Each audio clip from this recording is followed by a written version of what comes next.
جو حضرت اقدس مولانا محمد منظور نعمانی رحمۃ اللہ علیہ کو حضرت اقدس عبید اللہ سندھی رحمۃ اللہ علیہ نے جو نصیحت کی وہ آپ کو بتا رہا ہوں مولوی صاحب، خدا کی قسم زندگی بھر اس کو یاد رکھو گے۔ میں تو نالائق آدمی گزرا، لیکن فرماتے ہیں کہ عبید اللہ سندھی مظلوم کے ساتھ ظلم تو ہوا۔ ہر مولوی الو کا پٹا اٹھ کر کے عبید اللہ سندھی کو کوئی دائرہ اسلام سے خارج سمجھتا ہے، کوئی ضال سمجھتا ہے، کوئی مضل سمجھتا ہے۔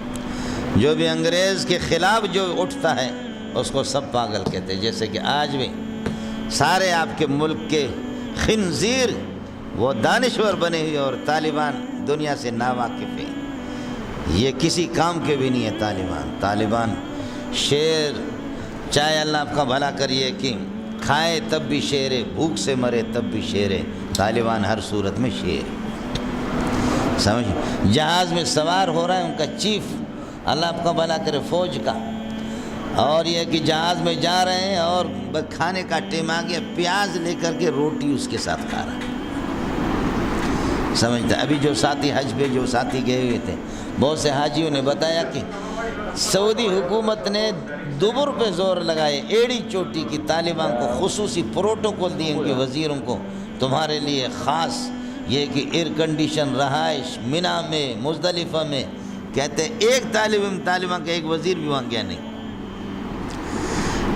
ساتھی کہتے قسم خدا کی جب بھی ان کو دیکھتے تھے طواف کر رہے تھے، طواف کر کے، اور جیسے بیٹھتے ہمارے ساتھ تو بعض کے جو کیا کہتے ہیں جو بیدار دماغ ہے تو ان کے آنسو آتے تھے، کہنے لگے ہم یہ خرافات دیکھ رہے ہیں کہ سعودیہ میں حرم نبوی میں کیا، یہاں کیا کیا خرافات کیا کیا ہو رہے ہیں، یہ سب ہماری نگاہوں میں، سب کو سبحان اللہ، یہ سب کچھ ہماری نگاہوں میں ہے۔ اللہ پورا کر دے گا، جیسے افغانستان کو اللہ نے آزاد کر دیا، اس طرح اللہ اپنی پوری سرزمین کو ان خرافات سے ہمارے ہاتھ سے آزاد کرائے گا، سب کو سبحان اللہ۔ سمجھتا ہے اس قسم کے لوگ ہیں مول صاحب ہے۔ ایک کشتی کر لے ملنگ کو چھوڑو یار ان باتوں کو۔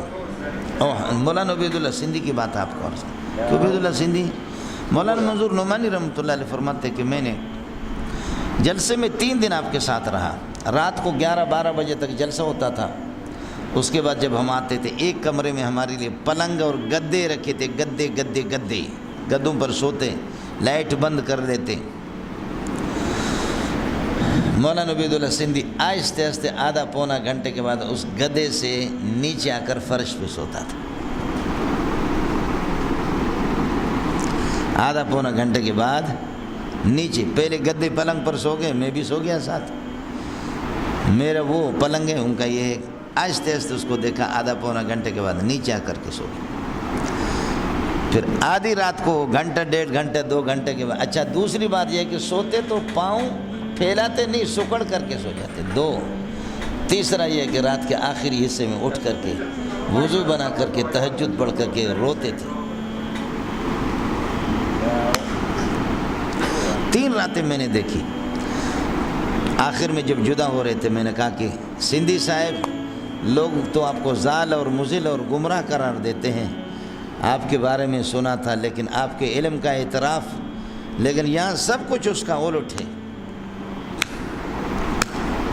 یہ کیا ہے؟